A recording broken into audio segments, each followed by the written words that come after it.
facilitate the Olaf. We'll have to see what they're going to end up doing at the end of this one. It's going to be the Camille and Pantheon banned again from TT. I guess they'll probably ban the Orianna as well. That's what they did in game number 1. It feels like this is going to be rinse and repeat draft.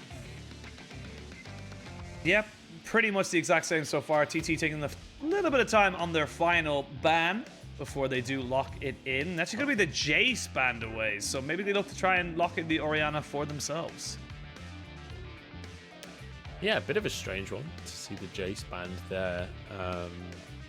I wonder if that is an indication of what wants to be played up on towards the top side. As we saw before, though, it is going to be this Olaf as the lock-in for Blessed in the Jungle. I think he looked fine on the Olaf. Wasn't really able to transition to lead. He found on the bottom side of the map, but that's fine. We have a repeat draft here from WE with the Kai'Sa and the Zoe. We already talked about, Zoe. Incredibly great blind pick in the mid lane. Most matchups you're going to do reasonably well. You're going to find priority in most matchups as well. You've got the Kai'Sa that's just incredibly strong. Probably the strongest AD in the game right now. So I like that pick fine. Now for TT, they need to change something up. The follow-ups didn't really work for them last time. They had the Syndra. And they are going to lock in this Vayne, which is sort of known as the Kai'Sa sort of soft counter in that matchup, so could be a good opportunity for Sam D. Definitely a different take than the Tristan. Yeah, the Vayne lock-in here is kind of leaning back towards that bot side, is saying, look, we know that our bot lane is what's going to win us the game. And again, they got the early advantages. They got the early kills. They were able to keep Jiumeng and Missing down for, I'd say, a solid 10 minutes until it all just kind of blew up as well. And here's Team WE. They're just going to give as much priority as they can up to Breathe in the top side. They know it's going into a Gnar, so they can just take in the gangplank, no issues. Yeah, so we'll have I'm not going to lie. I'm not a color caster. I don't know how the Gnar versus Gangplank matchup shakes out, but I feel like if Breathe is picking the Gangplank into this, I'd assume it's fairly fine, right? Like, Gangplank is safe in a lot of matchups, so I feel like he'll be fine to just chill there. This time around, though, because the top lane lock-in from TT, it does mean that these mid lane bans can come on through. You can just remove the Syndra off the board. I wouldn't be too surprised to see WE banning the Orianna here as well. Can do fine into the Zoe, can match priority, and you can shield when she gets a trouble bubble on you. Set going to be banned means that I wouldn't be surprised to see something like the Leona banned as well from TT. Just trying to stop these hard engaged supports, trying to stop too strong of a 2v2 down in that bottom side of the map. There are still options available in that regard, things like the Alistair, so you expect that WE should be able to find themselves a good hard engaged support on this next rotation. And the Zilean actually going to be respect banned from Twila. You know what this comp from TT tells me? I was going to say Zilean was going to be picked, but they banned that away. Now they can look for the Lulu. I would love to see them pick up the Lulu here. The Leona banned away by TT. But again, this is a protect the ADC kind of composition. Things like Zilean, Karma, Lulu, they fit into the protect the ADC. You want to try and keep Sam D as healthy as possible with the Nidalee locked in for Team WE. The only thing they're going to be changing is going to be the support. I do think they will. I agree with you. I think that would be really fun to see something like the Lulu or the Karma. We've seen that they like playing Karma. I do think they'll probably go with the Orianna because Orianna does incredibly well with Olaf. It does incredibly well with the Gnar as well. It gives you that strong mid 2v2 that I was talking about before. So it gives them more than just the singular win condition in the Vayne. But we have a repeat jungle matchup once again. Actually going to lock in the Braum here. Which I guess that just means that they are playing complete weak side on the bot lane. This is all just like protect Sam D, certainly in terms of the support pick. Maybe just needed a bit more time to think about the mid lane. And they actually go with Victor, which I will say that does not match the mid lane priority that Zoe offers. Not really. Has got a good, not in the early game. Definitely at, when he gets those Hextech upgrades, he's able to get to a point of which he's able to wave clear pretty efficiently, and you do have to watch out for those gravity fields. But we have seen, if you're not really dictating the pace and the position of your enemy laners or even in your enemy team, it's very difficult for you to kind of make this Victor work out for you because he's got very limited range, he's got very limited damage, and it has to all hit in one big burst. The Karma is going to be the pickup here for Team WE, and this is a bit of a different side for Missing, going with a lot more supportive kind of enchanter rather than going for something like a hard engage, which we're so used to seeing him on. Yeah, absolutely. And we have seen Karma from Missing last year, if I'm not mistaken. I've not got this in my notes. I'm just like racking my brain. But I remember him playing Karma. I remember it being pretty decent from him. This is basically a response to the Braum. If you go something like an Alistair into Braum is real good at stopping these all-ins, so you're never really going to find that opportunity. So instead, basically saying, look, we already have a ton of poke on this team. I'm just going to facilitate that. Play to peel. We'll play to kite and disengage and re-engage as opposed to being the ones on the front foot when it comes to team fighting. So I don't dislike this. Very much a different style, as you say. And I am curious how this will function when we come to the mid-game, because last game, we didn't really get to see comp versus comp 5v5s in an even playing field. WE found advantages in the laning phase and ran from there. So I'm expecting that we probably, again, don't necessarily see these two teams like in an even 5v5 like team fight scenario, because I'd expect advantages to happen in the laning phase before we ever get there. Breathe, I'm expecting to get ahead in the top side. Shanks, at least in the early game, should find himself a small lead. Down in the bottom lane, it should be fairly even, and maybe even could be favored for TT, but that Karma is going to make it very difficult for Teeen to function.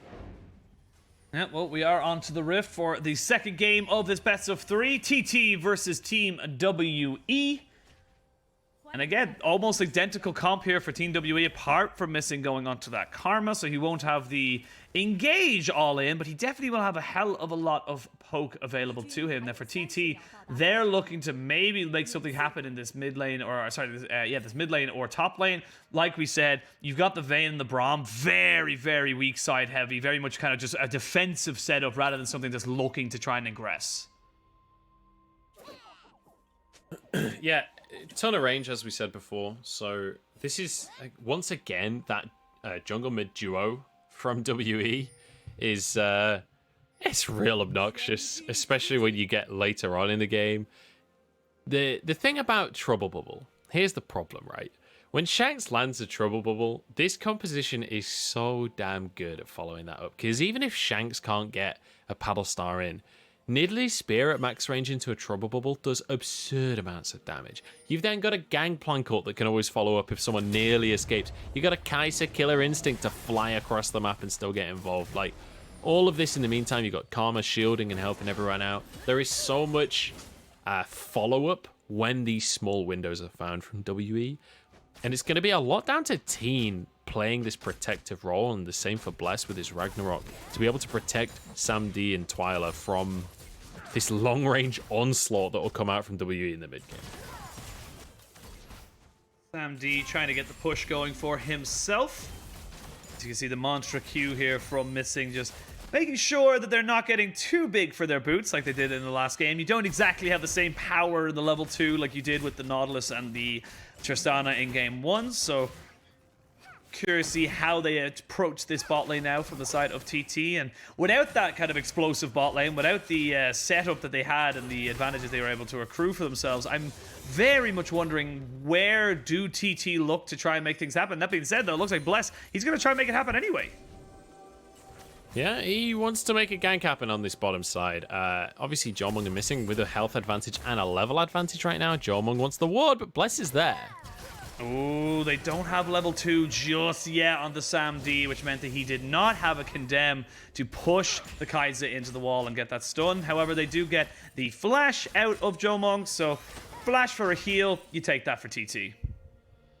Yeah, and importantly, Beishang knows where Bless is at this point. He's walked over a ward, so Shanks will be completely fine on this one. Actually, Beishang moving in. This could be a 2v2. Twila's completely out of mana. I think it was just more the Beishang just letting Bless know, by the way, buddy, you can't just walk up on top of me. You have to respect these spears. And that's 2 spears in a row now that he's landed on top of Bless. However, it is still very, very difficult to be taking down someone like an Olaf this early on in the game. He just has too much sustain. He lands the spear. Sam D is in big trouble here. They're going to die. Yeah. Missing just straight up walks in and gets the kill on top of him. They will get a heal off from Jiumeng to keep Missing alive, but now they can keep pushing on to Teeen, who has got the Unbreakable. Ooh. And there's still a minion wave here, so they can continue to dive this. This is so difficult for them to deal with. And Shanks is in the enemy bot side. What is going on? Oh, this is just God. chaos. Chaos will reign, and TT will lose another kill. This is brutal. This is complete disrespect from WE. And I love this. In the topside invade is so nice from WE. Beishang earlier on realizing he can't just go for the 1v1 because Olaf had, you know, he'll be able to just press W and just auto you if you go into melee range. So he just plays it slow, takes the blue buff, waits for Shanks to rotate over because Twila, we mentioned before, was completely out of mana, couldn't influence the fight at all. So then Bless ends up essentially in a 2v1 in the jungle, has no way of contesting. And look at the CS difference in the jungle right now off the back of it. And Beishang wants more. Oh, need to be careful. Chelizi is very, very close to Mega. And it's going to be very difficult to try and burst him down. Has flash available to him as well. So Breed does not want to overcommit to that one there. Knows he can just pick up a hell of a lot more farm. Keep the wave nicely pushed up against his turrets. So he's got to be able to get the freeze off on that as well. Launcher Q onto Bless. This is just, it's just bullying at this stage. They're just trying to make it as annoying as possible. He cannot catch a break, can he? No matter where he goes, Bless is just getting hounded by the team of WE. We'll get that bot side scuttle crab though, so should be able to close the CS cap at least a little bit. Very nice proactive play though from WE in the early game. And obviously with this Braum in the bottom side, it's much harder for TT to play through this bottom side of the map. You'd expect Bless to start to path up towards that top side. In fact, he's going to recall and then go towards his top side here as a bit of an attempt. They get the concussive blows down and the condemn. Nice combination there from Teeen and Sam D. Missing, tried to just block out Jiumeng from getting concussive blows by the stacked by the Winter's Bite. Ends up biting the dust himself. And great advantage here in the spot side. And honestly, in the early game, it feels like the 2v2 belongs to TT, especially in the first 10 minutes. Yeah, certainly kind of proving me wrong, honestly, on that one. I just said, no, they can't play through the bot side of it. Yes, they can. They very much can. Very nicely done by Teeen and Sam D. And it feels good to see Sam D still being aggressive in this lane. Jiumeng really wanted something there, but not going to happen for him. But yeah, Sam D, we saw he was an aggressive laner back on V5 last year. For anyone that doesn't know this player, he was the AD carry on that V5 squad that was so hyped up that people thought might even make it to the World Championship. He was the laner alongside PP God. Now over on TT, alongside a much newer support. It's good to see that Sam D is still feeling aggressive and still has presence as a player. Oh, Breathe. Going a little aggressive there with the flash and, of course, the cannon barrage. Does mean that he burns the flash of Chelizi, so overall, nothing really too much to talk about in that top side. Dragon goes in favor of Team WE.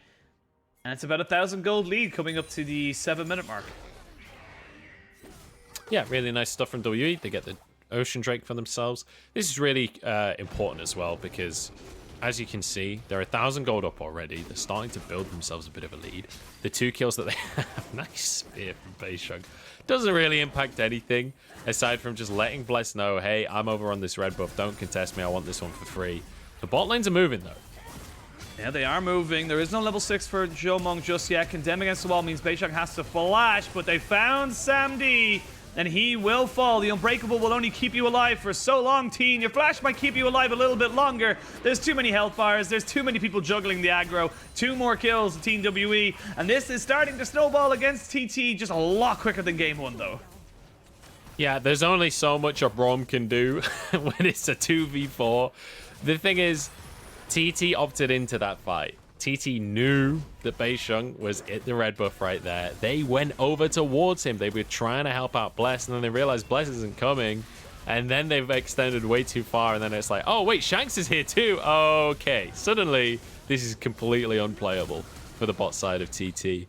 Even if they'd stayed under tower there, I think they would have just been dived. The only available play was just leave towards the tier 2 in the bot side. Don't go near the jungle.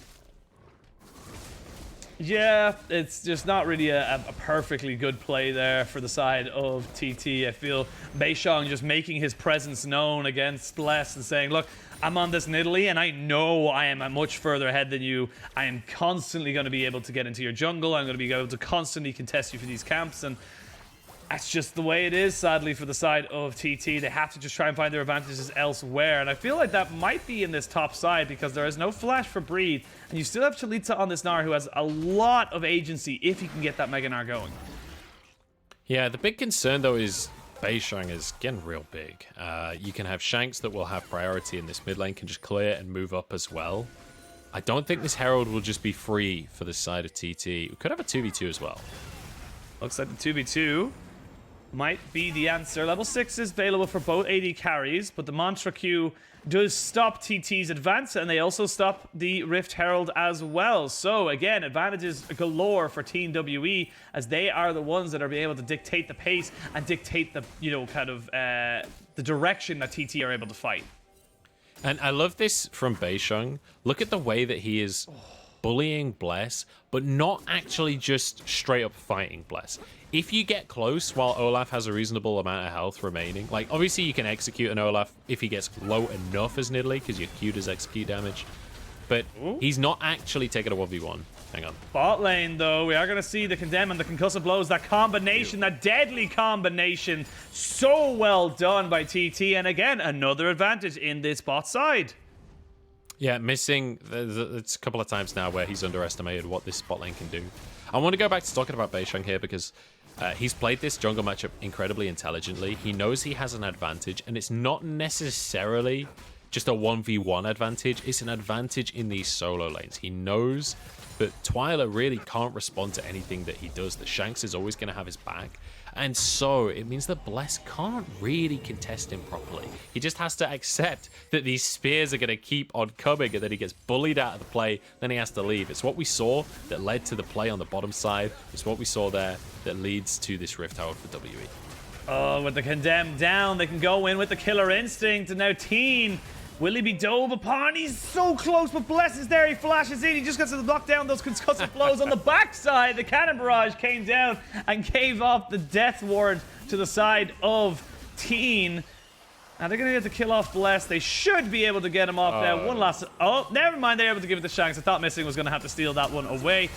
Again, I like the idea from the side of TT. They tried to get the Winter's Bite down, get those concussive blows over, but once that misses, you don't have the extra damage, you don't have the extra CC. It's just not going to work out for you. Chelizi going a little ham here, and actually caught between a rock and a TP as he just has to jump in. Shanks has been bot and top in the space of 10 seconds. This mid laner for Team WE is feeling himself. Yeah, let's go Shanks. Coming into this year, when we talked about WE, Shanks was the big question mark. We knew Breathe was good. We knew he was going to be a good replacement for Morgan. In the mid lane, Teechamar had been the entire identity for WE. He was the guy that was defining how this team plays because of his roams. Shanks has come in. He's had a couple of rocky performances, but here today against TT, he is feeling himself. He is showing why he is the prospect that they decided to have in the mid lane.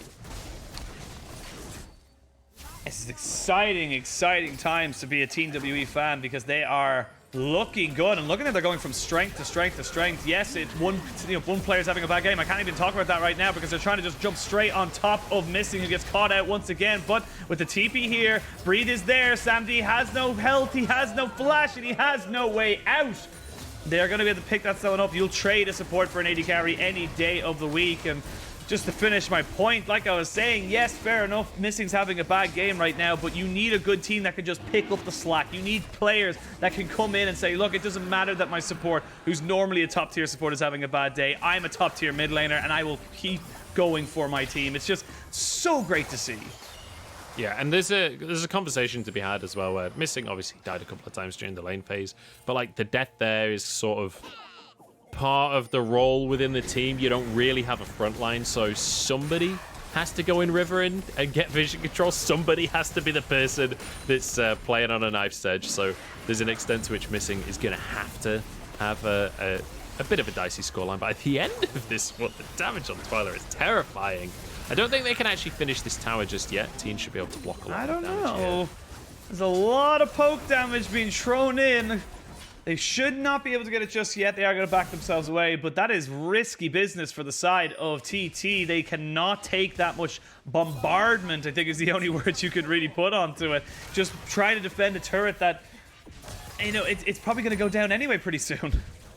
Yeah, I mean, WE have done enough where it's not going to matter, right? When they feel like it, they can push with a wave and just finish that tower off. You could see that they decided to back away from it because there was a wave crashing on the top side, wave crashing on the bot side. For the sake of just finishing that tower, for the sake of that one tower plate, it's not worth overcommitting and losing actually more gold and then also importantly XP in the side lanes. That is not worth it. So correct decision here from WE to just we can come back to the tier 1 later on. They're not really under any threat of TT getting the first tower in the game anywhere else, so it's not really an issue for them. I just want to point out as well on the scoreboard, Shanks has himself a Magi's. He's on 10 stacks. He's 5-0-1. If he can get a couple more kills, he's going to start to get into the territory where, realistically, there's not a lot TT can do to stop him. Yeah, and just looking down by the items, you have the Night Harvester here for Beishang. You've actually got the Gale Force this time around for Jiumeng. So recognizing that maybe in the early game last time he needed that, skill expression, as you like, with the extra dash, feeling a little bit more confident being able to just move over rather than having that constant DPS or more consistent DPS with the Kraken Slayer. And on the other side, we actually did see Sam D has got the Kraken Slayer. They've also got the Gore Drinker and the Divine Sunderer for Gnar and Olaf. So there is options and potential kind of setups here for the side of TT. They just haven't really found any opportunities to use them. Yeah, and part of the reason for that is because Beishang has been so aggressive. It means that Bless really doesn't get any freedom in this game. Good bit of damage coming out from Shanks there as he tries to punish. Oh, exhaust down onto Jiumeng, who doesn't matter if he's knocked up a million times. He should not be able to survive, but you have to walk straight back in and into the loving arms of Breed's Cannon Barrage. It's so easy for them to influence the map with this global top laner. Even without the TP, the Cannon Barrage just makes it a 5v4. Yeah, this is one of the things we talked about coming out of the draft, is that you have this insane long-range burst damage from the Zoe and the Nidalee. If anyone does escape from any of these skirmishes, you have the Killer Instinct from Kai'Sa, you have the ultimate coming out from Breathe as well. Like, there is no escaping these fights once they've been committed to, and they'll re-engage from WE. They're quite happy for TT to run at them, which is what TT's composition realistically does. Because they can just kite that out, use the shields and the defense from Karma, and then re-engage on the fight. So you see Teeen steps forward to try and get some marks down, tries to start the fight onto Jiumeng, and the answer immediately comes out. Jiumeng even goes down, but obviously WE have the numbers advantage with the Cannon Barrage on top. Realistically, at that point, there's nothing TT can do.